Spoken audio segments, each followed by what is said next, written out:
Hi friends, IPL 2025 match number 38 Mumbai Indians CSK match எங்கே நடக்குதுன்னு பார்த்தீங்கன்னா வான்கடை ஸ்டேடியம் மும்பையோட ஹோமில் தான் நடக்குது. ஸோ ஆல்ரெடி இவங்க ரெண்டு பேருமே வந்து பார்த்தீங்கன்னா சிஎஸ்கேவோட ஹோம் சேப்பாக்கில் ப்ளே பண்ணியிருந்தாங்க. 20 April match, night match, Sunday double header இருக்குது. ஸோ நம்ம வீடியோக்குள்ளே full stats and analyse picture report எல்லாமே வந்து பார்க்க போகிறோம். ஸோ வீடியோக்குள்ளே போகிறதுக்கு முன்னாடி ஒரு லைக் பண்ணிவிட்டு இந்த வீடியோன்றதை பாருங்கள். நீங்கள் லைக் பண்ணால் தான் நமக்கும் என்கரேஜிங்காக இருக்கும், ப்ளஸ் வீடியோவுக்கும் அது என்கரேஜிங்காக இருக்கும். யூடியூப் அல்காரிதம் படி வீடியோவும் மற்றவங்களுக்கு ரெக்கமெண்ட்றது பண்ணும். ஸோ நம்ம ஃபுல்லாக இப்போ வீடியோக்குள்ளே போயிடலாம். கிரவுண்ட் ஸ்டாட்ஸை பொறுத்த வரைக்கும் பார்த்தீங்கன்னா வான்கடே வந்து பார்த்தீங்கன்னா யாராக இருந்தாலும் பெர்ஃபார்மன்ஸ் பண்ணலாம். பேட்டிங்க்கு நல்லா இருக்குது. அதே பார்த்தீங்கன்னா பேசஸ்க்கு ஸ்பின்னர்ஸாக பேசஸ்ன்னு பார்த்தீங்கன்னா பேசஸ்க்கு அதிக சப்போர்ட் இருக்குது. ஸோ ஃபாஸ்ட் பவுலிங்க்கு அதிக சப்போர்ட் இருக்குது. அது போக மிடில் ஓவர்ஸில் பார்த்தீங்கன்னா ஸ்பின்னுமே லைட் அண்ட் கிரிப்பு டேனெல்லாம் இருக்குது வான்கடையை பொறுத்த வரைக்கும். ஸோ யாராக இருந்தாலும் பெர்ஃபார்மன்ஸ் பண்ணலாம். ஒரு பக்காவான நியூட்ரல் ட்ராக்காக இருக்குது வான்கடையை பொறுத்த வரைக்கும். 2 பிச் இது வரைக்கும் யூஸ் பண்ணியிருக்காங்க. 3 மேட்ச் நடந்திருக்கு. ஸோ அந்த 3 மேட்ச்சில் வந்து பார்த்தீங்கன்னா ஃபஸ்ட்டு மேட்ச் வந்து ஒன் சைட் மேட்சாக போச்சு. கேகேஆர் எம்ஐ அதில் ரெட் சாயில் யூஸ் பண்ணனால பேசஸ் அதிக விக்கெட்டுகள் எடுத்தாங்க. செகண்ட் பேட்டிங் அதேமாதிரி நோட் பண்ணக்கூடிய விஷயம் என்னென்னா வான்கடையில் சேசிங் பண்ணக்கூடிய டீமுக்கு பேட்டிங் ஃப்ரெண்ட்லியாக நல்லா இருக்குது. ஸோ ஃபஸ்ட் பேட் பண்ணுறவங்களோட செகண்ட் பேட்டிங் பண்ணுறவங்களுக்கு பேட்டிங் வந்து கொஞ்சம் எக்ஸ்ட்ரா ஹெல்ப்ஃபுல்லாக இருக்குது. ஸோ அதேமாதிரி நோட் பண்ணிக்கங்க. ஏன்னா 3 மேட்ச்சில் வந்து பார்த்தீங்கன்னா 2 சேசிங் டீம் வின் பண்ணியிருக்காங்க. ஆர்சிபி vs எம்ஐயில் மட்டும்தான் எம்ஐ சேஸ் பண்ண முடியாமல் தோத்தாங்க. பட் ஆர்சிபி லாஸ்ட்டில் சூப்பராக பண்ணனால மட்டும்தான், இல்லை அப்படின்னா எம்ஐ தான் வின் பண்ணியிருப்பாங்க. ரொம்ப கிட்ட போயிட்டாங்க, ஜஸ்ட் மிஸ்ஸில் தான் எம்ஐ லாஸ் பண்ணாங்க. ஸோ நீங்கள் சேசிங் ஃப்ரெண்ட்லியாகவே டீம்ஸ்ன்றதை போட்டு பாருங்கள். ஏன்னா நீங்கள் ஃபஸ்ட் பேட்டிங் பண்ணுற ஓப்பனர்ஸ்க்கும் செகண்ட் பேட்டிங் பண்ணுற ஓப்பனர்ஸ்க்கும் யாருக்கு த்ரெட் அதிகமாக இருக்குன்னு பார்த்தீங்கன்னா ஃபஸ்ட் பேட்டிங் பண்ணக்கூடியவங்களுக்கு தான். ஏன்னா செகண்ட் பேட்டிங் பண்ணுறப்போ ரிக்கல்டன்லாம் இந்த கிரவுண்டில் வந்து 3 மேட்ச்மே அவர் மற்ற இடங்களில் எல்லாத்துலேயுமே அவுட் ஆகிருக்காரு. ட்ரீம் டீமுக்குள்ள கூட வரல. பட் வான்கடையில் விளாண்ட 3 மேட்ச்லேயுமே சூப்பராக பெர்ஃபார்மன்ஸ்ன்றது பண்ணியிருக்காரு. ட்ரீம் டீமுக்குள்ளே வந்திருக்காரு. So chasing friendly again toss win பண்ணாங்கன்னா கண்டிப்பாக சேஸ் தான் பண்ணுவாங்க டீம்ன்றது அதேமாதிரி நோட் பண்ணிக்கோங்க. ஸோ டோட்டல் மேட்ச் வந்து பார்த்தீங்கன்னா 120 மேட்ச் ப்ளே பண்ணியிருக்காங்க. 170+ ஆவரேஜ் ஸ்கோரு. ஃபஸ்ட் பேட்டிங் 55 டைமும் சேசிங் 66 டைமும் வின் பண்ணியிருக்காங்க. ஸோ இது வந்து ஈக்குவலான மேட்ச் தான். சிஎஸ்கே கண்டிப்பாக பிளேயிங்கில் அதிக மாற்றங்கள் பண்ணுவாங்கன்னு நினைக்கிறேன். ஸோ பிராவிஸு அதே மாதிரி வந்து பார்த்தீங்கன்னா ஆயுஷ் மாத்திரை நிறையா பிளேயர்ஸை வந்து உள்ளே எடுத்துருக்காங்க எகெயின் ஸ்குவாடுக்குள்ளே. ஸோ யார் இறக்குறாங்கன்னு தெரில. போன மேட்ச் ஷேக் ரஷீத்தை மட்டும் மாற்றினாங்க. இந்த மேட்ச் வந்து பார்த்தீங்கன்னா விஜய் சங்கருக்கு பதிலாக பிராவிஸ் வரலாம், இல்லை ராகுல் திருப்பதிக்கு பதிலாக வரலாம். ஓவர்டனுக்கு பதிலாக எகெயின் சாம் கரன் கூட ப்ளே பண்ண வைக்கிறதுக்கு சான்ஸ் இருக்குது. ஸோ பிளேயிங் 11 நிறையா மாற்றங்கள் இருக்கும், எதிர்பார்க்கலாம். சிஎஸ்கேல அவ்வளோவா மாற்றங்கள் பண்ண மாட்டாங்க. பட் இந்த மேட்ச்ன்றதை எதிர்பார்க்கலாம். இந்த சீசனுமே ரொம்ப மோசமான நிலையில் போயிட்டுருக்கு. இப்போ தான் கொஞ்சம் கொஞ்சமாக வின் பண்ணி வந்துட்டுருக்காங்க. ஸோ பிச்சரை பொறுத்தவரைக்கும் நான் சொன்ன மாதிரி நல்லா pace friendly and batting friendly wicket தான். இடையில மிடில் ஓவர்ஸில் மட்டும் வந்து பார்த்தீங்கன்னா light and grip and turn இருக்கும். ஸ்பின்னர்ஸுமே ஒரு 6 விக்கெட் சராசரி ஆவரேஜ் விக்கெட் வந்து பார்த்தீங்கன்னா வான்கடையில் 6 விக்கெட் ஆவரேஜ் தான் இருக்குது. ஸோ மேக்ஸிமம் வந்து நிறையா இதில் வந்து பார்த்திங்கன்னா 6 விக்கெட்ன்ற எடுத்திருக்காங்க. அதிகபட்சமாக 9 விக்கெட்டுன்றது போயிருக்கு ஆர்சிபி vs எம்ஐ மேட்ச்சில். அதே மாதிரி கேகேஆர் ஒன் சைட் மேட்ச்சில் வந்து பார்த்திங்கன்னா ஆல் அவுட் ஆகிருக்காங்க கேகேஆர். ஸோ ஆவரேஜ் விக்கெட்டுன்னு பார்த்தீங்கன்னா 6 விக்கெட் வரைக்கும் இந்த வென்யூவில் விழுகுது. ஸோ அதில் ஒரு 4 விக்கெட் பேசர்ஸு 2 விக்கெட் ஸ்பின்னர்ஸ்ன்ற கணக்கில் நம்ம சூஸ் பண்ணி வச்சுக்கலாம். ஸோ அதுக்கப்புறம் வந்து பார்த்திங்கன்னா ஸ்கோரிங் பேட்டர்னை பொறுத்த வரைக்கும் 28 மேட்ச்சில் பிலோ 150யும் 28 மேட்ச்சில் 169 வரைக்கும் 35 மேட்சஸில் 189 வரைக்கும் 30 மேட்சஸில் 190+ போயிருக்கு ஸ்கோருன்றது. ஸோ இதில் வந்து பார்த்திங்கன்னா அதிகபட்சமாக 35ல் 189 வரைக்கும் போயிருக்கு. அப்படின்றப்போ நம்ம ஆவரேஜாக அந்த ஆவரேஜ் ஸ்கோரில் இருந்த மாதிரியே ஒரு 170+, 180+ வச்சுக்கலாம். இல்லை ஆர்சிபி எம்ஐ மேட்ச் மாதிரி அதே ஸ்கோர் போகிறதுக்கான சான்சஸ் இருக்குது. அது பேட்டிங்கை பொறுத்தீங்கன்னா எஸ்ஆர் வச்சு லாஸ்ட் மேட்ச் பார்த்தீங்கன்னா எஸ்ஆர் வச்சு மும்பை இந்தியன்ஸ் ப்ளே பண்ணாங்க. கொஞ்சம் பவுலிங்க்குமே சூப்பராக எடுத்துச்சு. ப்ளஸ் நான் வீடியோலேயே சொல்லியிருந்தேன் எஸ்ஆர்ஹெச் வந்து இந்த சீசனில் அந்த ரோட் ட்ராக்கில் மட்டும்தான் சூப்பராக பர்ஃபார்ம் பண்ணியிருக்காங்க. மற்ற இடத்துல எல்லாம் தோற்றுருக்காங்க. அவங்களுக்கு வந்து அந்த ரோட் ட்ராக் ஏன்னா பார்த்தீங்கன்னா ஃபுல்லாக ஸ்டாண்டர்ட் பிளேயர்ஸே கிடையாது. டிராவிஸ் ஹெட் ஹிட்டரு, அபிஷேக் சர்மாவும் ஹிட்ரு, நிஷான் ஹிட்ரு. ஸோ இது எல்லாமே ஹிட்டர்ஸ் இருக்கனால Nitishkumar Reddy form out, Klaasen வந்து இடையில ஏதோ பண்ணுறாரு. மற்றவங்க யாருமே வந்து பேட் கமிங்ஸ் தான் போத் பேட் அண்ட் பாலில் பெர்ஃபார்ம் பண்ணிட்டு இருக்காரு அவங்க டீமை பொறுத்த வரைக்கும். நான் சொல்லியிருந்தேன் எஸ்ஆர்ஹெச் இந்த மேட்ச்சை வந்து வின் பண்ணுறதுக்கான வாய்ப்புகள் இல்லை அப்படின்னும். ஸோ அந்த ரோட் ட்ராக்கை மட்டும்தான் அவங்க நல்லா பெர்ஃபார்மன்ஸ் பண்ணியிருக்காங்க. கொஞ்சம் பவுலிங் ஃப்ரெண்ட்லியாக இருந்தாலுமே ரொம்ப ஸ்ட்ரகிள்ன்றது பண்ணுறாங்க. எஸ்ஆர்ஹெச் ரொம்ப ஒரு மோசமான நிலையில் தான் இருக்காங்க. அந்த மாதிரி வந்து பார்த்தீங்கன்னா இந்த மேட்சை பொறுத்த வரைக்கும் கண்டிப்பாக ஒரு 180+ ஸ்கோர் போகிறதுக்கான சான்ஸ் இருக்குது. சிஎஸ்கே பேட்டிங் ஆர்டரை மாற்றினா சேஞ்ச் பண்ணால் நான் சொல்கிறேன் பிராவிஸ் உள்ளே வரலாம். அதே மாதிரி வந்து பார்த்திங்கன்னா ஆயுஷ் மாத்திரையை உள்ளே கொண்டு வரலாம், இல்லை சாம் கரன் ஓவர்டனுக்கு பதிலாக வரலாம். அந்த மாதிரி பிளேயர்ஸை மாற்றினா வேணால் சிஎஸ்கே வந்து நல்ல ஸ்கோர் பண்ணுறதுக்கு சான்சஸ் இருக்குது. என்ன பண்ணுறாங்கன்றதை பார்த்து தெரிஞ்சுக்கலாம். So bowling stats and Wankhede பார்த்தீங்கன்னா 120 மேட்ச்சில் பேசஸ் 743 விக்கெட்டும் 317 விக்கெட் ஸ்பின்னர்ஸுமே எடுத்திருக்காங்க. ஸோ அதிகபட்சமாக ஏர்லியராக வான்கடையை பொறுத்த வரைக்கும் பேசர்ஸ் ஃப்ரெண்ட்லி விக்கெட் தான் மோஸ்ட் ஆஃப் த டைம். ஏர்லியராக விக்கெட்ஸ் விழுகும். ஃபஸ்ட் பவுல் பண்ணுறவங்க ஏர்லியரில் விக்கெட்ஸ் அதிகபட்சமாக எடுப்பாங்க. அதேமாதிரி டெத் ஓவர்ஸ் போடுறப்போ அதிக விக்கெட்டுகள்ன்றது விழுகும். ஸோ பேசஸோடையே நீங்கள் தாராளமாக அதிக பேசஸோட போகலாம். ஸ்பின்னர்ஸ் 1 or 2 எடுத்துக்கலாம். இல்லை ஆல்ரவுண்டர் இந்த வில் ஜாக்ஸ் மாதிரி பேட் அண்ட் பால் அந்த மாதிரி, ஜடேஜா பேட் அண்ட் பால் அந்த மாதிரி வந்து ஆல்ரவுண்ட்ஸோடையும் நீங்கள் போய்க்கலாம். ஒரு மெயின் ஸ்பின்னரை கூட நீங்கள் ட்ராப் பண்ணிவிட்டு 2 சாய்ஸாக டபுள் ஆப்ஷன் இருக்கக்கூடிய பிளேயர்ஸோடையும் நீங்கள் போகலாம். ஃபேண்டஸி இன்ஸ்டால் பண்ணாமல் தான் இன்ஸ்டால் பண்ணிங்க. ஒரு சூப்பரான ஆப் இது. 1 பிளே செலக்ட் பண்ணி நம்ம ப்ளே பண்ணாலே போதும். ப்ராஃபிட் நல்லா பார்க்கலாம். மேட்ச்க்கு மேட்ச் 5 பிளேயர் கொடுத்துருவாங்க. ஸோ நீங்கள் அதில் ஹை ஸ்டாட்ஸ் யாருக்கு இருக்காங்க, ஹை பிளேயர் அதாவது ஸ்டாண்டர்டான பிளேயர், ஸ்டார் பிளேயர் யாரோ அவங்கள கிளிக் பண்ணி நீங்கள் ப்ளே பண்ணிக்கலாம். இந்த மேட்சை பொறுத்த வரைக்கும் சூரியகுமார் யாதவுக்கும், திலக் வர்மாவுக்கும், ரச்சின் ரவீந்திராவுக்கும் ரிக்கில்டனுமே நல்ல ஒரு காம்படிஷனாக இருக்கும். ஸோ இதில் நீங்கள் யார் கூட போகிறேன்னா வான்கடை வந்து ஓப்பனிங்லேயே செகண்ட் பேட்டிங் அந்த ரிக்கில்டன் சூப்பராக ப்ளே பண்ணலாம் அப்படின்றப்ப நீங்கள் ரிக்கில்டனோட போகலாம், இல்லை சூரியகுமார் யாதவோட போகலாம். ஸோ சூஸ் பண்ணிக்கலாம். ஃபைனல் சாய்ஸ் நம்ம டெலகிராமில் கொடுத்துருவோம், நீங்கள் அதையுமே யூஸ் பண்ணிக்கலாம். ஸோ அதே மாதிரி வந்து பார்த்தீங்கன்னா பவுலிங்கில் வந்து நூர் அகமது, கலீல் அகமது, ஜாஸ்பிரீத் பும்ரா, தீபக் சஹரன் எல்லாத்தையுமே கொடுத்துருக்காங்க. அப்படின்றப்போ கலீல் அகமது கூட நீங்கள் போகலாம். ஸோ அவருக்கு ஸ்டாட்ஸ்ன்றது அதிகபட்சமாக இருக்கனால நீங்கள் அது விக்கெட்டு எல்லா மேட்சுமே எடுத்துகிட்டு இருக்கனால அவரை சூஸ் பண்ணி நீங்கள் ப்ளேன்றது பண்ணிக்கலாம். சூப்பரான சாய்ஸஸ் குபேரா ஃபேண்டஸி. அதே மாதிரி நீங்கள் 2 பேர் காம்பினேஷன்லையும் ப்ளே பண்ணிக்கலாம். டுயோ ப்ரோ இருக்குது அதுக்கு. இதில் போய் பார்த்தீங்கன்னா ஒரு பேட்ஸ்மேன் ஒரு பவுலர் எடுத்துக்கலாம். ரச்சின் ரவீந்திரா, கலீல் அகமது, இல்லை ரிக்கில்டன், ஜாஸ்பிரீத் பும்ரான்ற மாதிரி காம்பினேஷனில் நீங்கள் போட்டு ப்ளேன்றது பண்ணிக்கலாம். சூப்பரான ஆப்பு. டிஸ்கிரிப்ஷனில் லிங்க் இருக்குது. ஜிஎஸ்டி டிடிஎஸ் எதுவுமே இல்லை. கிளிக் பண்ணி இன்ஸ்டால் பண்ணி 2K டெக்குன்ற ரெஃபர் கோட் போட்டு ஜாயின் பண்ணிக்கோங்க. உங்களுக்கு போனஸ் தருவாங்க, நீங்கள் அதையுமே யூஸ் பண்ணிக்கலாம்.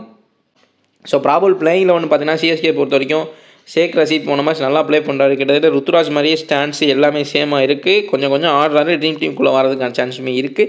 ஏர்லியர் அவுட் ஆகாமல் இருந்தால் என்னதான் இருந்தாலும் எக்ஸ்பீரியன்ஸ் கொஞ்சம் லேக் பண்ணுறாங்க. அப்படின்றப்போ வான்கேடில் பயங்கரமாக ஏர்லியர் ஸ்விங் அண்ட் சீம் பண்ணுறதாகும். சேசிங்காக இருந்தால் இவங்க 2 பேருமே நல்லா ஆடுறதுக்கான சான்சஸ் இருக்குது. பட் ஃபஸ்ட்டு பவுலிங்னா கண்டிப்பாக ட்ரெண்ட் போல்ட்டுக்கோ இல்லை அதே மாதிரி பார்த்தீங்கன்னா தீபக் சருக்கு அவுட் ஆக சான்ஸ் இருக்குது. ஸோ மேட்ச் அனலைஸ் அப்போ நம்ம பேசலாம். இப்போ வெறும் ப்ராபல் பிளேயிங்கில் ஒன்று மட்டும் பார்த்துடலாம். ஸோ ஷேக் ரஷீத், ரச்சின் ரவீந்திரா, ராகுல் திருப்பதிக்கு பதிலாக பிராவிஸு, விஜயசங்கருக்கு பதிலாக பிராவிஸ் யாராவது உள்ள சேஞ்ச் ஆகிறதுக்கான சான்ஸ் இருக்குது.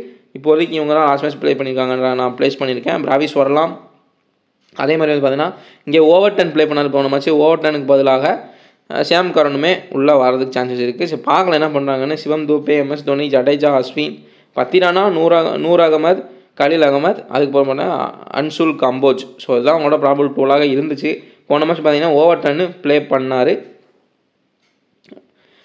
ப்ராபல் பிளேயிங்கில் மும்பை இந்தியன்ஸ்க்கு வந்து பார்த்தீங்கன்னா Rohit Sharma, Rickelton, Will Jacks, Suryakumar Yadav, Tilak Varma, Hardik Pandya, Naman Dhir, Deepak Chahar, Santner, Bumrah, Trent Boult, Karan Sharma. So Karan சர்மாவுக்கு போன மேட்ச் கொஞ்சம் இன்ஜுரி ஆச்சு. பெரிய அளவில் இன்ஜுரி இல்லை. போன மேட்ச் வரனால பவுலிங் போட முடியல. ஏன்னா பவுலிங் ஹேண்டில் வந்து பால்ன்றது பட்டு ஸ்டிச்சஸ் எல்லாம் போட வேண்டிய நிலமை இருந்துச்சுன்னு நினைக்கிறேன். மேபி இந்த மேட்ச்சில் ப்ளே பண்ணல அப்படின்னா இவருக்கு பதிலாக இன்னொரு ஸ்பின்னரான விக்னேஷ் புத்தூரை யூஸ் பண்ணுவாங்க.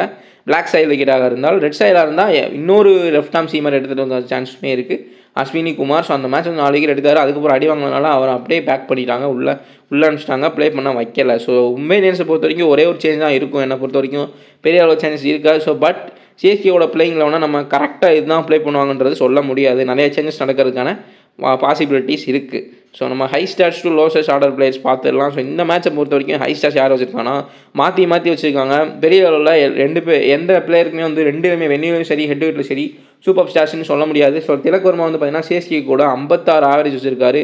பட் வெளியில் வந்து பார்த்தீங்கன்னா 20+ ஆவரேஜ்ன்றது தான் இருக்குது, கம்மியாக இருக்குது. ஸோ அதையும் நோட் பண்ணிங்க. அதே மாதிரி சூரியகுமார் யாதவுக்கு வந்து பார்த்தீங்கன்னா சிஎஸ்கே கூட 23 ஆவரேஜ் தான் வச்சிருக்காரு. நிறைய டைம் அவுட் ஆகிருப்பார் போல்.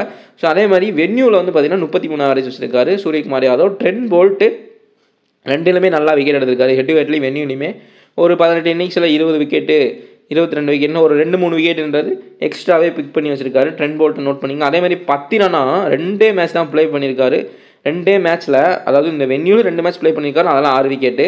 அதே மாதிரி எம்ஐக்கு எகேன்ஸ்டாக 2 மேட்ச் ப்ளே பண்ணியிருக்காரு, அதுலேயும் 6 விக்கெட்டு. ஸோ சூப்பராக 3 விக்கெட்டுன்றது பிக் பண்ணியிருக்காருன்னு நினைக்கிறேன். ஸோ நல்ல ஷாட்ஸ் இருக்குது. பவுலர்ஸ் பொறுத்த வரைக்கும் பார்த்தீங்கன்னா நான் எல்லாம் வீடியோலேயும் சொல்லிட்டு இருக்கேன். ஸோ சிஎஸ்கே பவுலர்ஸை பற்றி பிரச்சனை கிடையாது. அவங்க சூப்பராக பவுல் பண்ணிகிட்டு இருக்காங்க. பேட்டர்ஸ் மட்டும்தான் பிரச்சனை. ஸோ இப்போ புதுசாக பிராவிஸு எல்லாத்தையுமே வந்து உள்ளே எடுத்து போட்டிருக்காங்க. பேட்டிங்கை சரி பண்ணுறாங்களான்றதை பார்க்கலாம். எம்ஐ கொஞ்சம் மீண்டு வந்துட்டாங்க. லாஸ்ட் 2 மேட்சை வின் பண்ணிட்டு வந்துட்டுருக்காங்க. இப்போதைக்கு பார்க்குறப்ப அந்த பிளேயிங்கில் ஒன்று மாற்றலை அப்படின்னா சிஎஸ்கே கண்டிப்பாக மும்பை தான் வந்து ஒரு ஸ்ட்ராங் டீமாக இருப்பாங்க. ஹோம் வென்யூவில் வர ப்ளே பண்ணுறாங்க. வின் பண்ணுறதுக்கு மும்பை வின் பண்ணுற சான்ஸ் அதிகமாக இருக்குது. அல்ல நாம் வந்து பிளேயிங்கில் ஒன்று மாற்றிட்டாங்க சிஎஸ்கே. பிராவிஸை உடனே பிராவிஸை உள்ளே கொண்டு வந்துட்டாங்க. விஜய் சங்கர் அதே மாதிரி ராகுல் திருப்பதியை ட்ராப் பண்ணிட்டு வேறு பிளேயர்ஸை உள்ளே கொண்டு வந்தாங்க அப்படின்னா கண்டிப்பாக சிஎஸ்கேவும் ஒரு 50-50 மேட்சாக உங்களுக்கு யார் வேணால் வின் பண்ணுறதுக்கான சான்ஸுமே இருக்கும். ஸோ கலில் அகமது சூப்பராக விக்கெட் எடுத்திருக்காரு, நல்ல ஃபார்மில் இருக்கார், எல்லா மேட்சுமே விக்கெட் சென்றது பிக் பண்ணிட்டு இருக்காரு. அதே மாதிரி ரோஹித் சர்மாவுக்கு ஒரு த்ரெட்டாக இருப்பார் இந்த மேட்சை பொறுத்த வரைக்கும். கலில் அகமது ஒரு லெஃப்ட் ஆர்ம் சீமாக ரோஹித் சர்மாவுக்கு ப்ராப்ளமாக இருக்குது, அதையும் நோட் பண்ணிங்க. ரச்சின் ரவீந்திரா பொறுத்த வரைக்கும் இந்த ஹெட் டு ஹெட்டில் வந்து பார்த்தீங்கன்னா 2 மேட்ச்சில் மும்பையில் 86 ரன் அடிச்சிருக்காரு, எம்ஐக்கு எகென்ஸ்டாக 86 ரன் அடிச்சிருக்காரு. ஸோ அதேமாதிரி நோட் பண்ணிங்க. 2 மேட்ச்சில் வென்யூவில் அவ்வளோ ஸ்டாட்ஸ்ன்றது இல்லை. ஸோ பட் ஆனால் வந்து பார்த்தீங்கன்னா எம்ஐக்கு எகென்ஸ்டாக 2 மேட்ச்சில் 86 ரன்னுன்றது பிக் பண்ணியிருக்காரு ரச்சின் ரவீந்திரா. ஸோ செகண்டரி ஸ்டாட்ஸுமே இந்த மேட்ச்சுக்கு நல்லா யூஸ் ஆகும்னு நினைக்கிறேன். அதேமாதிரி நம்ம பார்த்துக்கலாம். ரிக்கில்டனை பொறுத்த வரைக்கும் மற்ற கிரவுண்ட்ஸில் பெரிய பெர்ஃபார்மன்ஸ் இல்லைனாலும் வான்கடையில் விளாண்ட மேட்ச் எல்லாத்துலேயுமே சூப்பராக ப்ளே பண்ணியிருக்காரு. ஒரு மேட்ச் 62, இன்னொரு மேட்ச் வந்து 30, எப்படின்னா மினிமம் 30+ ஸ்கோர் பண்ணிடுறாரு, விக்கெட் கீப்பிங் பாயிண்ட்ஸ்ன்றது வாங்கிறாரு. ஸோ ஒரு டபுள் ஆப்ஷனாக இருக்கனால வான்கடைன்னு வந்துட்டால் ரிக்கில்டனை நீங்கள் தாராளமாக சூஸ் பண்ணலாம். கேப்டன் மூசியாவும் ட்ரை பண்ணி பாருங்கள். பும்ராவும் வந்து பார்த்தீங்கன்னா பும்ராவுக்கு சிஎஸ்கே கூட அவ்வளோ ஸ்டாட்ஸ் கிடையாது, வென்யூவில் அதே விக்கெட்டுகள் எடுத்திருக்காரு. கிட்டத்தட்ட ஒரு 18 இன்னிங்ஸ் வச்சிங்கன்னா அதில் ஒரு 25 விக்கெட் அந்த மாதிரி பிக் பண்ணியிருக்காரு. ஸோ வென்யூ நான் ஆவரேஜாக சொல்கிறேன் ஸோ எக்ஸாம்பிளுக்கு. ஆனால் வந்து பார்த்தீங்கன்னா சிஎஸ்கே கூட மேட்ச்சுக்கு மேட்ச் விக்கெட் கூட இல்லை, கொஞ்சம் கம்மியாக தான் எடுத்திருக்காரு. 18 மேட்ச்சில் 15 விக்கெட் அந்த மாதிரி தான் எடுத்திருக்காரு, 2-3 விக்கெட் கம்மியாக இருக்குது. சிஎஸ்கே கூட பும்ராவோட stats head to head stats வந்து கம்மியாக தான் இருக்குது. ஸோ 100 அகமதை பொறுத்த வரைக்கும் அவருமே வந்து விக்கெட்ஸ்ன்றதை பிக் பண்ணியிருக்காரு. ஸோ அந்த பவுலர்ஸ் வந்து பார்த்தீங்கன்னா பத்தினானாவாக இருக்கட்டும், கலில் அகமதாக இருக்கட்டும், சிஎஸ்கே பொறுத்த வரைக்கும் இவங்க 3 பேர் சூப்பராக பண்ணிகிட்டு இருக்காங்க. ஸோ இவங்களுக்கு வந்து பார்த்தீங்கன்னா செகண்டரி ஸ்டாட்ஸுமே யூஸ் ஆகும் இந்த மேட்ச் பொறுத்த வரைக்கும். நான் சொன்ன மாதிரி 100 அகமது வந்து ஒரு ஃபஸ்ட் பவுல் பண்ணுறப்ப அதிக விக்கெட் எடுத்திருக்காரு. அதே மாதிரி சேசிங் வந்துட்டால் ரச்சின் ரவீந்திரா சேசிங் ஆவரேஜ் அதிகமாக இருக்குது. ஸோ இந்த மாதிரி நிறைய ஸ்டாட்ஸ் இருக்குது, நம்ம அதையுமே பார்த்துடலாம். ஸோ ரோஹித் சர்மா பொறுத்த வரைக்கும் ஹெட் டு ஹெட் வென்யூ ரெண்டுலுமே 24 ஆவரேஜ்ன்ற வச்சிருக்காரு, கம்மி தான் 28ம் 24 வச்சிருக்காரு. ஸோ வென்யூவில் 28 ஆவரேஜும் ஹெட் டு ஹெட்டில் 24 ஆவரேஜ் தான் வச்சிருக்காரு, கொஞ்சம் லோவாக தான் இருக்குது. கரண் சர்மாவை பொறுத்த வரைக்கும் அவர் இந்த வென்யூவில் வந்து பார்த்தீங்கன்னா கொஞ்சம் எக்ஸ்ட்ரா விக்கெட்ஸ் எடுத்திருக்காரு, பட் ஹெட் டு ஹெட் ஸ்டாட்ஸ்ன்றது ரொம்ப கம்மியாக இருக்குது. ஸோ 7 மேட்ச் விளாண்டுருக்காரு இந்த வென்யூவில், 9 விக்கெட் பிக் பண்ணியிருக்காரு. பட் அதே வந்து பார்த்தீங்கன்னா இந்த ஹெட் டு ஹெட்டில் 7 மேட்ச் ப்ளே பண்ணியிருக்காரு, அதில் 4 விக்கெட் தான் பிக் பண்ணியிருக்காரு சிஎஸ்கே கூட எகென்ஸ்டாக ப்ளே பண்ணுறப்போ. ஸோ அதேமாதிரி நோட் பண்ணிக்கோங்க, அதான் லோவஸ்ட் ஸ்டாட்ஸ். அதேமாதிரி சிவம் டூபைக்குமே ரெண்டுமே ஹெட் டு ஹெட்டாக இருக்கட்டும் வென்யூவாக இருக்கட்டும், சிவம் டூபை வந்து ஒரு மும்பை பிளேயர் தான், அவரோட ஹோமாக தான் இருக்கும் வான்கடை. பட் ஸ்டில் வென்யூவில் 20 ஆவரேஜும் ஹெட் டு ஹெட் எம்ஐக்கு எகென்ஸ்டாகவும் 20 ஆவரேஜ்ன்றது தான் இருக்குது. ஸோ இந்த மேட்சை பொறுத்த வரைக்கும் இவங்களுக்கு தான் கொஞ்சம் சொல்லிக்கிற அளவுக்கு ஸ்டாட்ஸ்ன்றது இருக்குது. அதுக்கப்புறம் இருக்க பிளேயர்ஸ் யாருக்குமே ஸ்டாட்ஸ்ன்றது இல்லை. ஸோ அவங்களுக்குலாம் நம்ம மேட்ச் அனலைஸ் அப்போ பேசலாம், அவங்க ட்ரீம் டீமில் வருவாங்களா இல்லையான்றதை. ஸோ ஃபஸ்ட்டு பேட்டிங் அண்ட் பவுலிங்கை பொறுத்த வரைக்கும் பார்த்தீங்கன்னா சொன்ன மாதிரி சிவம் டூபையோட ஆவரேஜ் இப்போ சேசிங்லேயுமே நல்லா அடிச்சிட்டு இருக்காரு ரன்னு. பட் ஸ்டில் அவரோட ஃபஸ்ட் பேட்டிங் ஆவரேஜ் தான் அதிகமாக இருக்குது. நீங்கள் இப்படி பண்ணிக்கோங்க, சிவம் டூபை வந்து இப்போ ஃபஸ்ட் பேட்டிங் பண்ணால் கேப்டன் விஷயம் ட்ரை பண்ணுங்கள், சேசிங்னா நீங்கள் வந்து கேப்டன் விஷயம் ட்ரை பண்ணாமல் வெறும் பிக் மட்டும் பண்ணிக்கலாம் பிளேயராக, அப்படி கூட ட்ரை பண்ணி பாருங்கள். ஸோ செகண்ட் செஷன் நீங்கள் எப்படி வேணால் எடுத்துக்கலாம். ஸோ 100 அகமது பார்த்தீங்கன்னா ஃபஸ்ட் பவுல் பண்ணுறது தான் அதிக விக்கெட்டுகள் எடுத்திருக்காரு, ட்ரெண்ட் போல்ட்டும் ஃபஸ்ட் பவுலிங்கில் தான் அதிக விக்கெட்டுகள் எடுத்திருக்காரு. இந்த மாதிரி ஸ்டாட்ஸுமே நீங்கள் தாராளமாக யூஸ் பண்ணலாம், சூப்பராக ஒர்க் அவுட்ன்றது ஆகும். அதுக்கு எக்ஸாம்பிள் வந்து பார்த்தீங்கன்னா பேட் கமிங்ஸு, நம்ம தெரு நிறையா மேட்ச் வந்து செகண்ட் பேட்டிங்கில் நம்ம தெரு சூப்பராக பண்ணியிருக்காரு சேசிங்கில். ஸோ அதேமாதிரி யூஸ் பண்ணிக்கோங்க. அதேமாதிரி ரச்சின் ரவீந்திராவும் சேசிங்னு வந்துட்டால் கொஞ்சம் ஆவரேஜாக ப்ளே பண்ணுவார், அதிக ஸ்டாட்ஸ்ன்றது சேசிங்கில் தான் இருக்குது ஆவரேஜ். ஃபஸ்ட் பேட் பண்ணுறப்போ ஸ்ட்ரகிள் பண்ணியிருக்காரு, விக்கெட்டையும் விட்டுருக்காரு, ஆவரேஜ் வந்து ரொம்ப கம்மியாக இருக்குது ஃபஸ்ட் பேட்டிங் பண்ணுறப்ப ரச்சின் ரவீந்திராவுக்கு.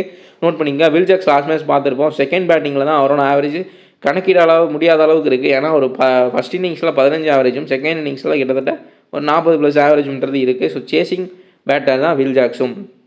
ஸோ பவுலிங்க்கு வில் ஜாக்ஸை போன மேட்ச் யூஸ் பண்ணாங்க, கரண் சர்மாவுக்கு இன்ஜுரி ஆச்சு. ஸோ 2 லெஃப்ட் ஹேண்ட் ஆச்சுமே பார்த்தீங்கன்னா வில் ஜாக்ஸுக்கு போன மேட்ச் ஒரு லக்குன்னு தான் சொல்ல முடியும். ஏன்னா நீங்கள் வந்து பார்த்தீங்கன்னா ஃபஸ்ட்டு ஓவர்லேயே வந்து பார்த்தீங்கன்னா அபிஷேக் சர்மாவும் டிராவிஸ் ஹெட்டும் அவுட் ஆக வேண்டியது தீபக் சருக்கு. கிட்டத்தட்ட 2-3 கேட்ச் விட்டாங்க. தீபக் சர் பாவம் லாஸ்ட்டில் ஒரு அடி வாங்கினார். அவங்க விக்கெட் எடுக்க முடியாத காரணத்தினால் மட்டுமே ரிசன்ஷன் உள்ளே வந்தோடனே வில் ஜாக்ஸை வந்து ஒரு மூணு லெஃப்ட் ஹேண்டர்ஸ் இருக்காங்க எஸ்ஆர்எஸில் டாப் ஆர்டரில். ஸோ அதனால வில் ஜாக்ஸ் யூஸ் பண்ணாங்க, அவர் 2 விக்கெட்டுன்றதை பிக் பண்ணிட்டார், சூப்பராக பவுலிங்ன்ற பண்ணார். லைட்டாக கிரிப் அண்ட் டான்ஸுன்றுமே இருந்துச்சு வில் ஜாக்ஸுக்கு. ஸோ இந்த மேட்ச் யூஸ் பண்ணுவாங்கன்றதை நம்ம பேசிடலாம். ஸோ ப்ராபல் பிளேயிங் லெவனை வச்சு பார்த்தோம்னா நான் சொன்ன மாதிரி சிஎஸ்கேக்கு வந்து அன்சர்டைன் பிளேயிங் லெவன் தான், யாரை யூஸ் பண்ணுவாங்கன்னு தெரில, அதிக பிளேயர்ஸ் உள்ளே வரதுக்கான சான்ஸுமே இருக்குது. ஸோ ரோஹித் சர்மாவுக்கு கலில் அகமது கண்டிப்பாக த்ரெட்டாக இருப்பார். ரோஹித் சர்மா ஃபஸ்ட் பேட்டிங்கில் வந்து பார்த்தீங்கன்னா இந்த நான் சொன்ன மாதிரி நோட் பண்ணிக்கோங்க, ஃபஸ்ட் பேட்டிங்கில் ஸ்விங் அண்ட் சீம்ன்றது நிறைய அதிகபட்சமாக இருக்குது. அதே மாதிரி ஃபஸ்ட் பேட்டிங் பண்ணுற ஓப்பனர்ஸ் நிறைய டைம் அவுட் ஆயிருக்காங்க. செகண்ட் பேட்டிங்கில் வந்து பார்த்தீங்கன்னா கொஞ்சம் டீசெண்டாக ஆடி தான் அவுட் ஆயிருக்காங்க செகண்ட் பேட்டிங் பண்ணக்கூடிய டீமு. ஸோ சேசிங் ஃப்ரெண்ட்லியாக தான் இருக்குது. 2 இது நோட் பண்ணிங்க. ஒரு மைன்யூட் ஸ்டாட் சொல்கிறேன், ஃபஸ்ட்டு பேட் பண்ணுறப்போ ஓப்பனர்ஸ் அவுட் ஆகிறதுக்கான சான்ஸ் அதிகமாக இருக்குது. செகண்ட் பேட் பண்ணுறப்போ அட்லீஸ்ட் 20 ரன் ப்ளஸ் போயிடும்னு நினைக்கிறேன். ஏன்னா மேட்ச்லாம் அப்படி தான் போயிருக்கு, பிச் கண்டிஷனுமே அப்படி தான் இருக்குது. ஸோ செகண்ட் பேட்டிங் பண்ணால் எகெயின் ரோஹித் சர்மா ஒரு 20+ அடித்து டீமுக்குள்ளே வரதுக்கான சான்ஸுமே இருக்குது. இல்லை ஃபஸ்ட் பவுலிங்னா ஆனால் இந்த மேட்ச்சை பொறுத்த வரைக்கும் ரோஹித் சர்மாவுக்கு அதிக த்ரெட் கலில் அகமத் இருக்குது. ஸோ அவர் பவர் பிளேயில் மேட்ச்சுக்கு மேட்ச் விக்கெட் எடுத்துருக்காரு 1 or 2 விக்கெட்ஸ். அப்படின்றப்போ ரோஹித் சர்மா அவுட்டாக இருக்க சான்ஸ் அதிகமாக இருக்குது இந்த மேட்ச்சு. ஸோ அதை நோட் பண்ணிக்கோங்க. ஸோ ரிக்கில்டனை பொறுத்த வரைக்கும் வான்கடையில் சூப்பராக ப்ளே பண்ணியிருக்காரு. ஸோ சேசிங்கில் 2 மேட்ச்சில் சூப்பராக பர்ஃபார்ம் பண்ணியிருக்காரு. ரிக்கில்டன் வான்கடைனா ஒரு நல்லா பர்ஃபார்ம் பண்ணிட்டு இருக்காரு. மற்ற கிரவுண்டில் பார்த்தீங்கன்னா சொதப்பிட்டு இருக்காரு. அதேமாதிரி நோட் பண்ணிக்கோங்க. வில்ஜாக்ஸை பொறுத்த வரைக்கும் போன மேட்ச் அதுக்கு முன்னாடி மேட்ச் வரைக்கும் யூஸ் பண்ணாமல் வச்சுருந்தாங்க. போன மேட்ச் யூஸ் பண்ணாங்க. பவுலிங் 2 விக்கெட் எடுத்தார். ஸோ டபுள் ஆப்ஷன் பிளேயர்னால தாராளமாக பிக்குன்றது பண்ணலாம் வில்ஜாக்ஸை.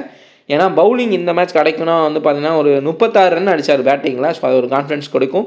அதேமாதிரி செகண்ட் பேட்டிங் எம்ஐனா நீங்கள் வில்ஜாக்ஸோட போங்க. ஃபஸ்ட் பேட்டிங் அப்படின்னா பவுலிங்கில் விக்கெட் எடுக்கிற சான்ஸ் இருக்கான்னு நம்ம பார்த்துடலாம். ஸோ இப்போதைக்கு வந்து பார்த்தீங்கன்னா சச்சின் ரவீந்திரா தான் லெஃப்ட்டு, அதுக்கப்புறம் வந்து ஷேக் ரஷீத் ரைட்டு, ராகுல் திருப்பதி, விஜய் சங்கர் ரைட்டு, பிராவிஸ் உள்ளே வந்தாலும் அவருமே ரைட்டு. அதே மாதிரி வந்து பார்த்தீங்கன்னா Shivam Dube left. So left handers யார் யார் இருக்காங்கன்னா ஜடேஜா, சச்சின் ரவீந்திரா, சிவம் டூபே. ஸோ இவங்க 3 பேர் தான் லெஃப்ட் ஹேண்டர்ஸ் இருக்காங்க. ஏர்லியராக வரக்கூடிய சச்சின் ரவீந்திரா ஃபஸ்ட் பேட்டிங்னா கண்டிப்பாக தீபக் சாருக்கு கூட அவுட் ஆகிறதுக்கான சான்ஸ் இருக்கும். அப்படின்றப்ப இங்கே ஃபுல் ரைட் ஹேண்டர்ஸ் இருக்கனால வில்ஜாக்ஸை யூஸ் பண்ணுவாங்களான்னு தெரில. அதிகபட்சமாக சிஎஸ்கேல ரைட் ஹேண்டர்ஸ் இருக்கனால கண்டிப்பாக வில்ஜாக்ஸ் ரோலை எகெயின்ஸ்ட் கரண் சர்மாவோ இல்லை விக்னேஷ் புதூரோ உள்ள வந்தால் அவங்க கண்டிப்பாக அந்த ரோலுன்றதை பண்ணுவாங்க. ஸோ விக்னேஷ் இந்த மேட்ச் பவுலிங் வில்ஜாக்ஸை கம்பேர் பண்ணுறப்போ கரண் சர்மாவுக்கும் விக்னேஷ் புதூர் ப்ளே பண்ணால் விக்னேஷ் புதூருக்குமே அதே சான்ஸ்ன்றது இருக்குது. அதையும் நோட் பண்ணிங்க. பட் பேட்டிங்கில் ஜெய்சிங்னா கொஞ்சம் ரன்ஸ்ன்றது ஸ்கோர் பண்ணியிருக்காரு. எப்படியா இருந்தாலும் ஒரு 1 or 2 ஓவர்ஸ் போட்டாலும் ஒரு டபுள் ஆப்ஷன் பிளேயர்னால நீங்கள் வில்ஜாக்ஸை சூஸ் பண்ணுறதுக்கு பாருங்கள். ஸோ சூரியகுமார் யாதவ் இந்த வென்யூவில் 33 ஸ்டாட்ஸும் ஹெட் டு ஹெட் சிஎஸ்கே கூட பல டைம்ஸ் அவுட் ஆகிருக்காருன்னு நினைக்கிறேன். ஸ்டாட்ஸ்ன்றதுமே கம்மியாக தான் இருக்குது. திலக் வர்மாவுக்கு ஹெட் டு ஹெட் ஸ்டாட்ஸ் அதிகமாக இருக்குது. ப்ளஸ் ஹை கான்ஃபிடன்ஸ் நல்லா ப்ளே பண்ணிகிட்டு இருக்காரு. அப்படின்றப்ப நீங்கள் திலக் வர்மாவை சூப்பராக சூஸ் பண்ணிக்கலாம். ஸோ பர்சன்டேஜுமே அதிகமாக தான் இருக்கும். லோ பர்சன்டேஜ் சொல்ல முடியாது. ஹர்திக் பாண்டியா பொறுத்த வரைக்கும் ஆல்ரவுண்டர் எப்படினாலும் விக்கெட் எடுத்துடுறாரு, இல்லைனா பேட்டிங் வந்து ரன் அடிச்சிடுறாரு. ஒரு பயங்கரமான ஒரு ஆல்ரவுண்டராக இருக்கார். ஏன்னா டெட் ஓவர்ஸ் லாஸ்ட் ஓவர் அவர் தான் போகிறாரு. எகெயின் அடி வாங்கினாலும் அவர் தான் போடுவார் மேட்ச்சுக்கு மேட்ச்சு. ஸோ அது வேறு விஷயம். ஸோ கண்டிப்பாக ஹர்திக் பாண்டியா 4 ஓவர்ஸு ப்ளஸ் பேட்டிங்கும் வந்துடுறாரு. கண்டிப்பான பிக்காக இருப்பார். ஃப்ளாப் ஆகிறதுக்கான சான்ஸ் ரொம்ப ரொம்ப ரொம்ப கம்மி. ஏன்னா ஒரு 1 or 2 விக்கெட்ஸ் எடுத்தாலே ட்ரீம் டீமுக்குள்ளே வந்துடலாம். ப்ளஸ் இவருக்கு பேட்டிங் ஆப்ஷனுமே இருக்கனால கண்டிப்பாக ஹர்திக் பாண்டியா ஒரு மஸ்ட் பிக்காக தான் இருப்பார் எல்லா மேட்ச்லேயுமே. நமந்திரை பொறுத்த வரைக்கும் செகண்டரி ஸ்டாட்ஸ் தான் இருக்குது. ஸோ ரீசன்ட் ஃபார்ம் வந்து பார்த்தீங்கன்னா நல்லா ப்ளே பண்ணிட்டு இருக்காரு. அப்படின்றப்போ நீங்கள் செகண்ட் பேட்டிங் பண்ணால் நமந்திரை பிக் பண்ணிக்கோங்க. செகண்டரி ஸ்டாட்ஸ் சேஸ் பண்ணுறப்ப தான் அதிக ரன்கள்ன்றது அடிச்சிருக்காரு. ஸோ தீபக் சாருமே வந்து பார்த்தீங்கன்னா செகண்ட் பவுல் பண்ணுறப்ப அதிக விக்கெட்டுகள் எடுத்திருக்காரு. பட் ஸ்டில் அவருக்கு ஸ்விங் அண்ட் சீம் ஹெல்ப்ஃபுல்லாக இருக்கனால வான்கடையில் போன மேட்ச் சொதப்பின இந்த மேட்ச் சொதப்பாமல் ஏர்லியராக சிஎஸ்கே ஃபஸ்ட் பேட்டிங் பண்ணாங்க அப்படின்னா ஓப்பனர்ஸ் தூக்கிறதுக்கான சான்ஸ் அதிகமாகவே இருக்குது. அதையும் நோட் பண்ணிக்கோங்க. அதே மாதிரி மிச் ஷானர் வந்து பார்த்தீங்கன்னா அதிகபட்சமாக டைட் பவுலிங் தான் பண்ணுறாரு. டைட் பவுலிங் தான் யூஸ் பண்ணுறாங்க. விக்கெட் டேக்கிங் வந்து பார்த்தீங்கன்னா நமக்கு விக்கெட்ஸ் பாயிண்ட்ஸ் தான் முக்கியம். அப்படின்றப்ப அவர் விக்கெட் எடுப்பாரான்னு கேட்டால் அதுக்கு பர்சன்டேஜ் பாசிபிலிட்டி ரொம்ப ரொம்ப கம்மி. ஸோ அவர் டைட் பவுலிங் தான் யூஸ் பண்ணுறாங்க. பும்ரா பொறுத்த வரைக்கும் இந்த சீசன் பெரிய லெவலில் இன்னும் ஃபார்முக்கு வரல. ஸோ சிஎஸ்கே கூடயும் ஹெட் டு ஹெட்டில் ஸ்டாட்ஸ்ன்றது கம்மியாக தான் இருக்குது. ஸோ மேபி எகெயின் வென்யூவில் ஸ்டாட்ஸ் இருக்கனால எல்லா மேட்ச்லையும் பண்ணுற மாதிரி ஒரு விக்கெட்ன்றது பிக் பண்ண சான்ஸ் இருக்குது. ட்ரெண்ட் போல்ட் ஃபஸ்ட் பவுல் பண்ணால் கண்டிப்பாக 1 or 2 விக்கெட்ஸ் எடுக்கலாம். ஸோ 2லையுமே ஸ்டாட்ஸ்ன்றது நல்லா வச்சுருக்காரு. ட்ரெண்ட் போல்ட்டை ஃபஸ்ட் பவுல் பண்ணால் நீங்கள் தாராளமாக பிக் பண்ணிக்கலாம். கரண் சர்மாவை யூஸ் பண்ணி பாருங்கள்.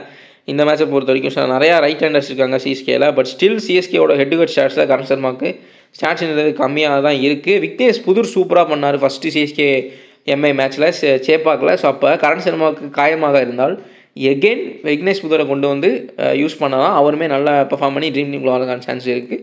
பிகாஸ் ஆஃப் அதிகமான ரைட் ஹேண்டர்ஸ் இருக்கனால. ஸோ விக்னேஷ் புதூர் ப்ளே பண்ணால் விக்னேஷ் புதூரை ட்ரை பண்ணி பாருங்கள். ஸோ இந்த சிஎஸ்கே டீமை பொறுத்த வரைக்கும் நம்ம பவுலர்ஸை பற்றி ஃபஸ்ட்டு பேசிடலாம். அவங்க தான் ஷோவாக பண்ணிகிட்டு இருக்காங்க. பத்திரனாவுக்கு எக்கச்சக்க ஸ்டாட்ஸ் இருக்குது. 2 மேட்ச்சில் 6 விக்கெட்ன்றது பிக் பண்ணியிருக்காரு. கலில் அகமத் பவர் பிளேயர் சூப்பராக பர்ஃபார்ம் பண்ணிகிட்டு இருக்காரு. அதே மாதிரி வந்து பார்த்தீங்கன்னா விக்கெட் டேக்கிங் எபிலிட்டின்னு அதிகமாக இருக்குது. ஸோ ரோஹித் சர்மாவை தூக்கிறதுக்கான சான்ஸ் அதிகமாக இருக்குது. மேபி ரிக்கில்டன் எஸ்கேப் ஆகலாம். பட் ரோஹித் சர்மா கண்டிப்பாக அவுட் ஆகிடுன்றது தான் நான் நினைக்கிறேன். பட் என்ன பண்ணுறாருன்றதை பார்க்கலாம். பெரிய லெவலில் ஃபார்ம்ன்றது இல்லை ரோஹித் சர்மாவுக்கு. ஸோ மிஸ் ஷாட்டு அதே மாதிரி எட்ஜில் 6 போகிறது அந்த மாதிரி 2 ஷாட் தான் கரெக்டாக மிடில் ஆஃப் த பேட்டில் ஆடிட்டு இருக்காரு ஒவ்வொரு மேட்ச்லையும். கலில் அகமத் தூக்கிறதுக்கான சான்சஸ்மே இருக்கும். ஸோ 100 அகமது பார்த்தீங்கன்னா அவருமே இந்த விக்னேஷ் புதூர் 100 அகமதை ட்ரை பண்ணி பாருங்கள். மிடில் ஓவர்ஸில் இவங்க நல்லா ஒரு சைன் ஆகிறதுக்கான சான்ஸ் இருக்குது. நான் போன மேட்ச் பார்த்தீங்கன்னா வில்ஜாக்ஸ்க்குமே நல்ல ஒரு கிரிப் அண்ட் டேன் இருந்துச்சு ஃபஸ்ட் பவுலிங்கில். ஸோ 100 அகமதே செகண்டரி ஸ்டாட்ஸ் வந்து பார்த்தீங்கன்னா ஃபஸ்ட் பவுலிங்கில் தான் அதிகமாக வச்சிருக்கனால ஃபஸ்ட் பவுல் பண்ணாங்கன்னா 100 அகமதை கண்டிப்பாக ட்ரை பண்ணி பாருங்கள். ஒய்சியாக கூட ட்ரை பண்ணி பாருங்கள். ஏன்னா 1 or 2 விக்கெட்ஸ் எடுக்கிறதுக்கான சான்சஸுமே இருக்கும். ஸோ கம்போஸ் வந்து பார்த்தீங்கன்னா மேட்ச் ஒரு விக்கெட்ன்றது பிக் பண்ணிட்டு இருக்காரு. ஒரு விக்கெட் பிளேயராக இருக்கிறனால பெரிய உள்ள பாயிண்ட்ஸ் வரதில்லை நமக்கு. அதையும் பார்த்துக்கங்க. டெத் ஓவர்ஸும் ரொம்ப ரொம்ப முக்கியம். ஸோ அப்போ பத்திரானா வந்து டெத் ஓவரில் போட்டு போன மேட்ச்மே பார்த்தீங்கன்னா டெத் ஓவரில் 2 விக்கெட் இருந்தது பிக் பண்ணார். ஸோ டெத் ஓவர்ஸ் ரொம்ப ரொம்ப முக்கியமாக இருக்குது. ஏர்லியராக பவர் பிளேவும் ரொம்ப ரொம்ப முக்கியம். அதுவும் வான்கடையை பொறுத்த வரைக்கும் டெத்தும் சரி ஏர்லியராக போடக்கூடிய பவுலர்ஸும் ரொம்ப ரொம்ப யூஸ்ஃபுல்லாக இருப்பாங்க. So Khaleel Ahmed and Pathirana middle Noor Ahmad. So இவங்க 3 பேருமே ஒரு டாப் கிளாஸ் பவுலிங்ஸ் டீமாக இருக்காங்க சிஎஸ்கே பொறுத்த வரைக்கும். அதை நோட் பண்ணிக்கோங்க. ஜடேஜா பொறுத்த வரைக்கும் அப்பப்போ 1 or 2 விக்கெட்ஸ் எடுக்கிறாரு. பட் ஸ்டில் அவரோட மேட்ச்சுக்கும் விக்கெட்டுக்கும் பார்த்தீங்கன்னா ஷாட்ஸ் இருந்தது ரொம்ப ரொம்ப கம்மியாக தான் இருக்குது. இருந்தாலும் ஒரு ஆல்ரவுண்டர் அப்படின்றப்போ உங்களுக்கு டபுள் பாயிண்ட்ஸ்ன்றது கிடைக்கும்.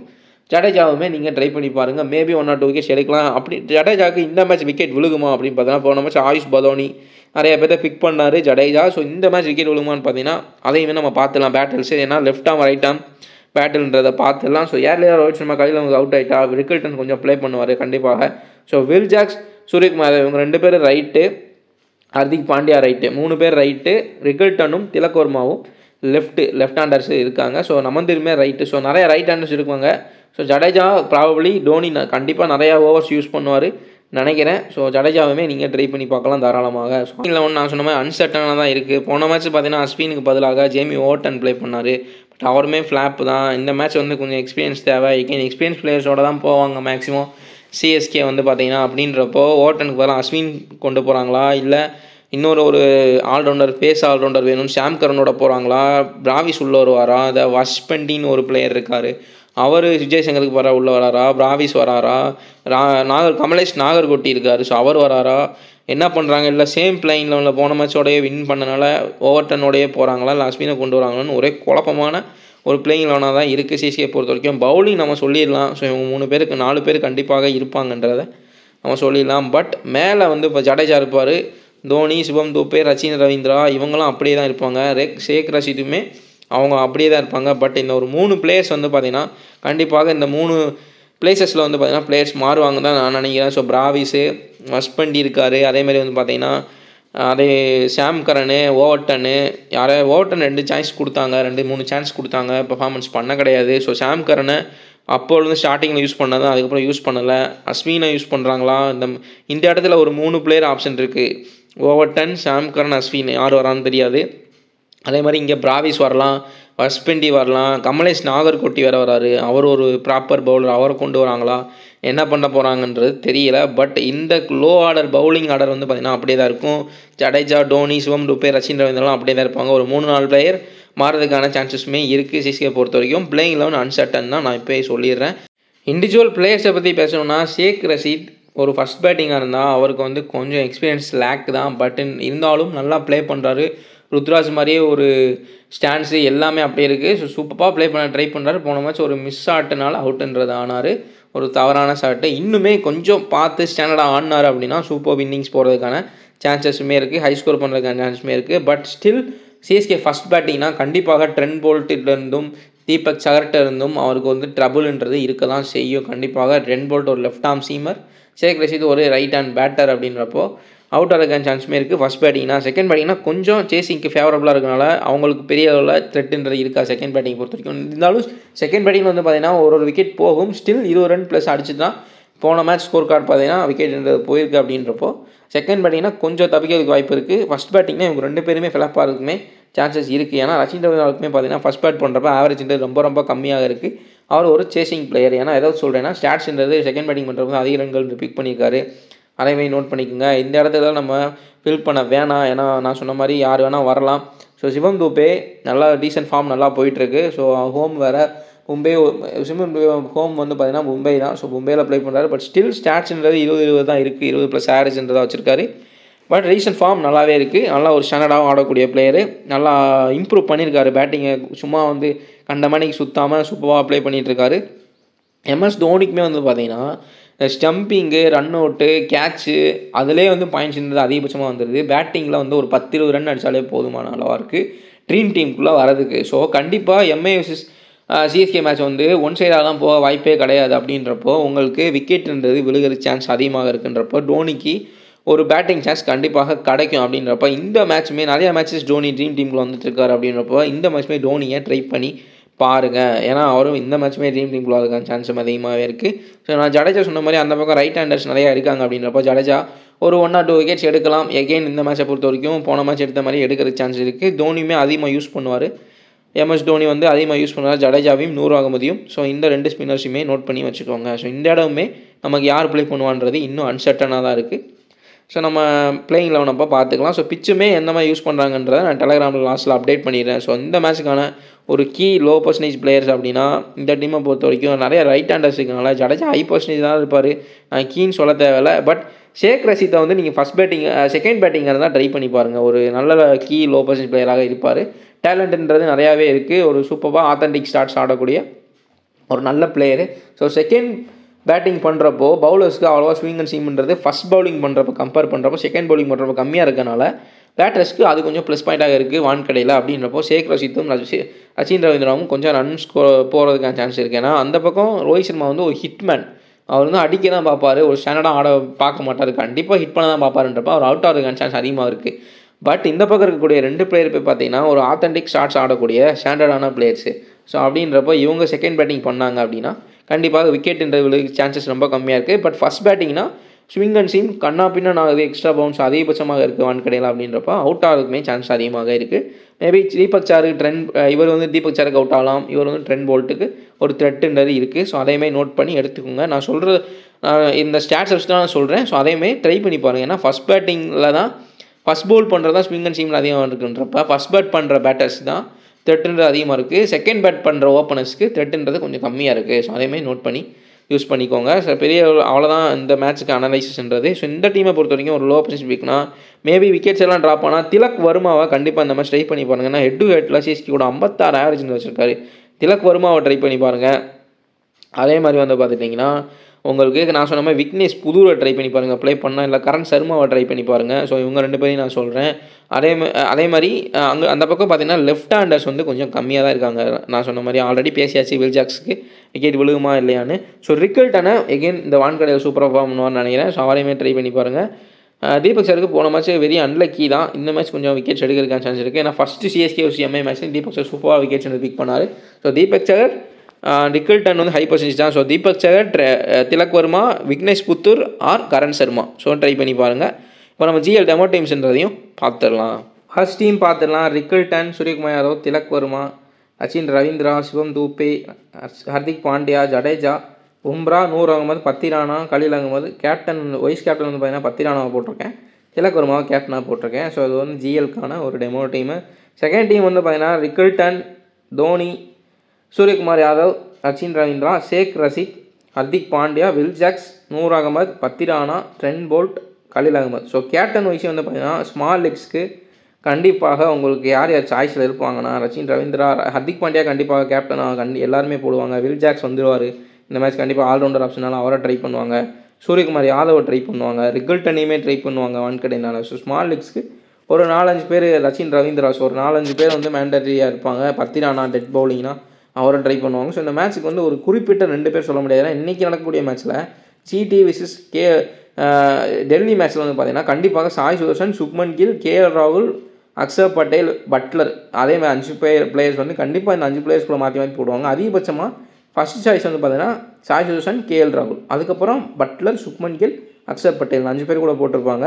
பட் இந்த மேட்ச்சை பொறுத்த வரைக்கும் அதே மாதிரி தான் ஹர்திக் பாண்டியா, சூரியகுமார் யாதவ், வில் ஜாக்ஸு, பத்தி ராணா, சச்சின் ரவீந்திரா, ரிக்கல்டனை கூட லாஸ்ட் ஆப்ஷனாக தான். இவங்க 5 பேர் கூட தான் கேப்டன் வைஸ்ன்றது கண்டிப்பாக இருக்கும். ஸோ ஸ்மால் லெக்ஸ்க்கு கிராண்ட் லெக்ஸை பொறுத்த வரைக்கும் விக்னேஷ் புதூர் வந்தாங்கன்னா விக்னேஷ் புதூரை ட்ரை பண்ணி பாருங்கள். திலக் வர்மாவை போடுங்க. அதே மாதிரி நூர் அகமது, கலீல் அகமதை ட்ரை பண்ணி பாருங்கள். ஏர்லியராக ஸ்விங் அண்ட் சீம்ன்ற வான்கடை சூப்பராக இருக்கும், அதனால் நான் சொல்கிறேன். அதே மாதிரி ஷேக் ரஷீத்தை வந்து ட்ரை பண்ணி பாருங்கள். செகண்ட் பேட்டிங் பண்ணார்னா ட்ரை பண்ணி பாருங்கள். ஸோ இந்த மாதிரி நிறைய ஆப்ஷன்ஸ் இருக்குது கிராண்ட் லீக் கேப்டன் வைஸுக்கு. ஸோ ட்ரை பண்ணி பாருங்கள். நம்ம நெக்ஸ்ட் வீடியோவில் பார்க்கலாம். நம்ம டெலகிராம் சேனலில் ஜாயின் பண்ணாமல் டிஸ்கிரிப்ஷனில் 2 லிங்க் கொடுத்துருக்கேன். ஸோ கரெக்டாக லிங்க் எந்த லிங்க் ஒர்க் ஆகிறோ அதை பார்த்து ஜாயின் பண்ணிக்கோங்க. இல்லை அப்படின்னா சர்ச் பண்ணி இந்த அட்ரஸை கரெக்டாக போட்டிங்க 2K ஃபேண்டசி அப்படின்னு போட்டிங்கன்னா கரெக்டாக சேனலை பார்த்து ஜாயின் பண்ணிக்கலாம். ஏன் சொல்கிறேன்னா நம்ம நேம்லேயும் நம்ம லோகோவும் வச்சு நிறையா ஸ்கேம்ஸ் நடக்கிறதுக்கு வாய்ப்புகள் இருக்குது இந்த ஐபிஎல் டைமில். ஸோ பார்த்து கேர்ஃபுல்லாக ஜாயின் பண்ணிக்கோங்க கரெக்டாக. நம்ம டெலகிராம் உள்ளே வந்தீங்கன்னா நிறையா போஸ்டர்ஸ் போட்டிருப்போம். ஸோ டியோ வின்னிங்ஸாக இருக்கட்டும், ஸ்மால் லீக் வின்னிங்ஸாக இருக்கட்டும், எல்லாமே அப்லோட் பண்ணியிருப்போம். ஸோ விசனில் ஒன்று பார்த்தீங்கன்னா ஸ்மால் லீக் பெஸ்ட்டான ஆப்பு. ஸோ இதில் வந்து பார்த்தீங்கன்னா ஜிஎஸ்டி எதுவுமே கிடையாது. அதே மாதிரி வந்து எல்லாமே பர்ஃபெக்டாக நடக்கும். இன்ஸ்டன்ட் விட்ரால் நிறைய ஆப்ஷன்ஸ் இருக்குது. நான் டெலகிராமில் போட்டிருக்கேன், நீங்கள் பார்த்து விசனில் ஒன்று வந்து ஜாயின் பண்ணிக்கோங்க. நம்ம ரெஃபர் கோடையும் 2K டெக்ன்ற ரெஃபர் கோடு எல்லா ஆப்ஸுக்குமே 2K டெக் தான் ரெஃபர் கோடு. ஸோ ரெஃபர் கோடு யூஸ் பண்ணிங்கன்னா உங்களுக்கு போனஸுமே தருவாங்க. அதையும் நீங்கள் யூஸ் பண்ணுறது பண்ணிக்கலாம்.